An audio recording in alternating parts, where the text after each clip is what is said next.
A few moments ago, Buckingham Palace announced the death of Her Majesty Queen Elizabeth II.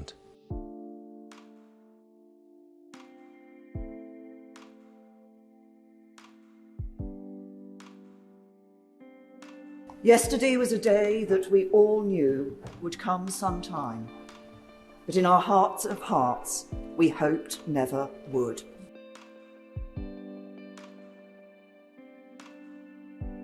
Her Majesty the Queen is lying in state. All through the night, thousands of people have been queuing for hours to file past the coffin and pay their respects. You can see many of them behind me and around me, back and forth across the gardens here and for miles along the River Thames. The queue to see Her Majesty is currently around 3 miles long, with people who've travelled from across the UK and from all over the world. As you can see behind me, the queue stretches as far as the eye can see. The wait is likely to be several hours, maybe even overnight, to see the Queen's coffin. Well, the lying in state began yesterday. It will continue round the clock until, as I said, 6:30 on Monday morning, the day of the Queen's funeral. The queue is expected to stretch for several miles throughout that time from the Albert Embankment, following the River Thames potentially as far as Southwark Park.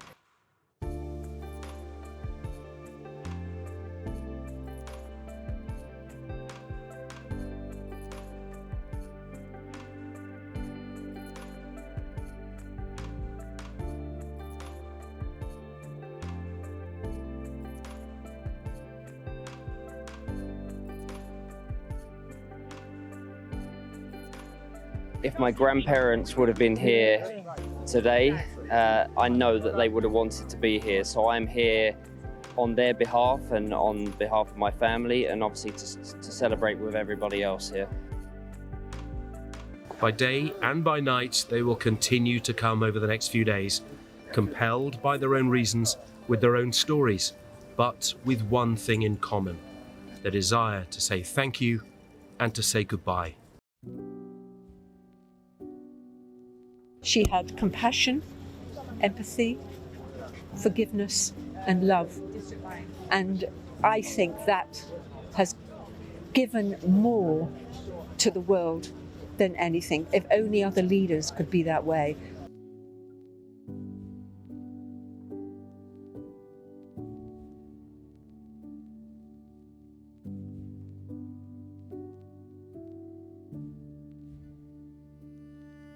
And I think millions of us are trying to understand why we are feeling this deep and personal and almost familial sense of loss.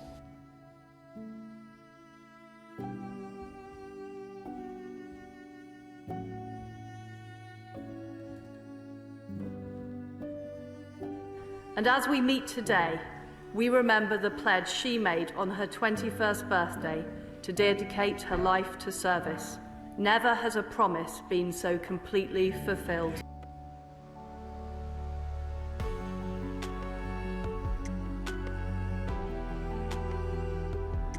Queen Elizabeth II was this great country's greatest monarch. And for the vast majority of us, it feels impossible to imagine a Britain without her.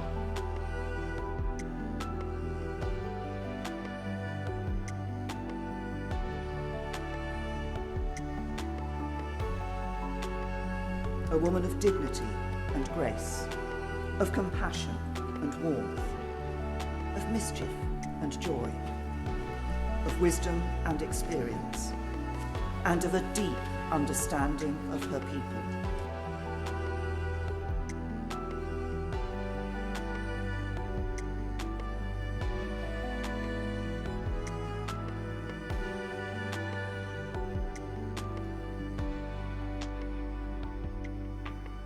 Queen Elizabeth II was the rock on which modern Britain was built.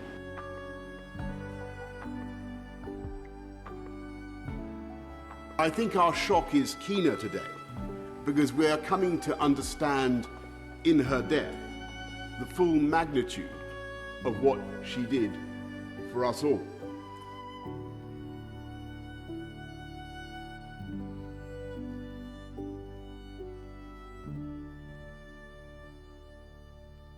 She was the very spirit of Great Britain, and that spirit will endure.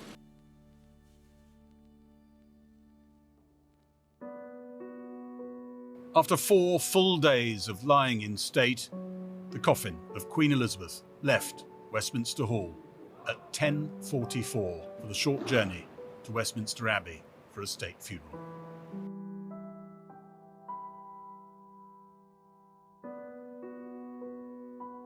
At the Abbey, dozens of world leaders had gathered, abandoning their diaries. The coffin arrived at the Abbey for a funeral decades in the planning.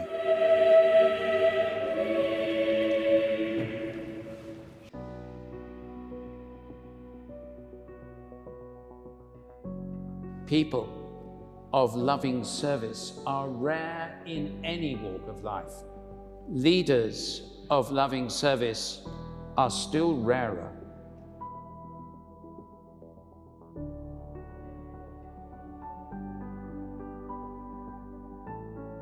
Then, as a psalm was read, the coffin descended to its final resting place in the royal family vault of St. George's Chapel.